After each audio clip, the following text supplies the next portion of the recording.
சிறப்பாக பண்ணியிருக்காங்க. மிக விமரிசையாக இருக்குது. இதுக்கு சட்டமன்ற உறுப்பினர்கள் காளிதாஸ் சிவாச்சாரியார் கூட காளிகம்பாள் கோயிலுடைய காளிகம்பாள் கோயில் சிவாச்சாரியார் வந்து நல்லாசி பண்ணியிருக்காங்க. அப்புறம் சட்டமன்ற உறுப்பினர் வந்து போயிருக்காங்க. இப்போ அமைச்சர் வரேன்னு சொல்லியிருக்காரு, 10 மணிக்கு வரேன்னு சொல்லியிருக்காரு. இப்போது இன்றைக்கி இருக்கிற சூழ்நிலையில் மக்களுக்கு வந்து பெரிய நல்ல விஷயம் நடக்கிறதுக்காக விநாயகர் எழுந்திருக்காருன்னு சொல்லிட்டு நாங்கள் நம்புகிறோம். ரொம்ப சந்தோஷமாக இருக்கார். இது அப்படியே வந்து ஃபாலோ பண்ணிவிட்டு இந்த மக்கள் எல்லாம் பாதுகாத்துப்பாங்க, அவங்கள பாதுகாத்துப்பாங்க. இல்லை அவங்க அன்னதானம் இது பண்ணிவிட்டு இந்த 48 நாள் பூஜை யார் யார் செய்கிறாங்களோ அவங்களாம் வந்து ஒரு நாள் பூஜை செய்யணும் அப்படின்னு சொல்லிட்டு விரும்பி கேட்டுக்கிறோம். இவர் வந்திருக்காரு, நம்ம காதல் சுகுமார் அவர் வந்திருக்காருங்க. உயர்நீதிமன்ற வழக்கறிஞர் வந்திருக்காங்க. அதனால் தர்மகர்த்தா சுதாகர் அவங்க மனைவி அரும்பாடுபட்டிருக்காங்க. இத்தனை பெரிய கஷ்டம், துன்பம், அவமானம் எல்லாத்தையும் சமாளித்து இதுக்கு இந்த அப்பாவை உட்கார வச்சாங்க. அவங்கள காக்கிற கடவுள். அதனால் அவங்களுக்கு நமஸ்காரம் பண்ணிக்கிறோம்.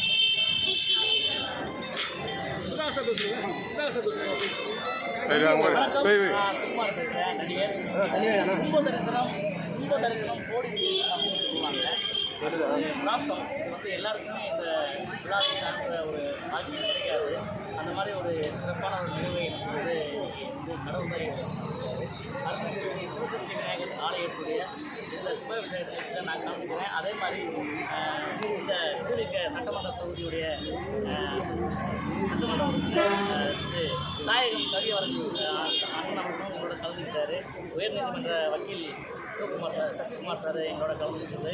ரொம்ப மகிழ்ச்சியாக இருக்குது. அதாவது இது ஜாதி மதம் எல்லாத்தையுமே தாண்டி எல்லா சமூகத்தோட ஒன்றா இருக்கும் அவங்களுக்காக இந்த விழாக்கள் நடக்குது. அதனால தான் நம்ம நிகழ்ச்சியை நாங்கள் கலந்துக்கிறோம்.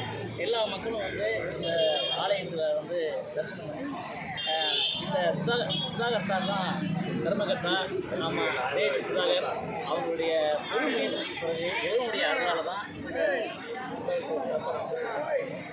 மாதிரி மக்கள் எல்லாருமே வந்து விநாயகருடைய அருளை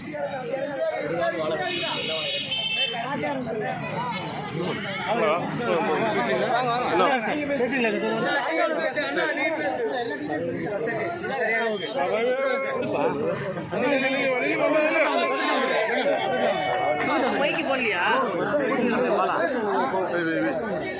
மைக் அங்கே இருக்குது. எல்லாருமே இதில் ரொம்ப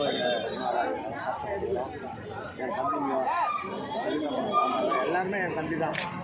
இதில் கொஞ்சமான சோதனை எங்களுக்கு வரல. பெரிய பெரிய சோதனைலாம் அதெல்லாம் தாண்டி நாங்கள் 2 பேரும் நின்று முடித்தோம். ஆனால் என் தம்பிங்க எல்லாருமே பிரபா இருக்கட்டும், ரஜேஷா இருக்கட்டும், அருணா இருக்கட்டும், விமலா இருக்கட்டும், கமலா இருக்கட்டும், 26 எல்லாருமே என்னுடைய மாமா மச்சான் எல்லாருமே கூட இருந்து ஒத்து வச்சாங்க. இது ஏன் எனக்கு மட்டும் கோயில் இல்லை, நான் மட்டும் தர்மகர்த்தா. அவங்க எல்லாருமே தான் எனக்கு தர்மகர்த்தா. நான் முன்னே நின்று செய்தேன், அவ்வளோதான். அவங்கள தான் இந்த கோயிலுக்கு அவங்களும் சொந்தம் தான், அந்த கோயிலும் எங்களுக்கும் சொந்தம் தான். எல்லாருக்கும் 2 கோயிலும் சொந்தம் தான், வேறு எதுவுமே இல்லை. இதை பொறுத்த வரைக்கும் சொந்தம் வேறு. இது பெரிய பெரிய விஷயத்துக்கு தான் நான் போக மாட்டேன். அண்ணன் தம்பிங்க எல்லாம் நாங்கள் ஒன்றா இருக்கணும், அவ்வளோதான். என்னோட சொந்தம் அதாவது அப்பா தாத்தா பாதை எல்லாமே போன கோயில். வேறு விஷயத்துக்கு போச்சு. அது இப்போ நாங்கள் எல்லாம் ஒன்றா இருந்து மைக்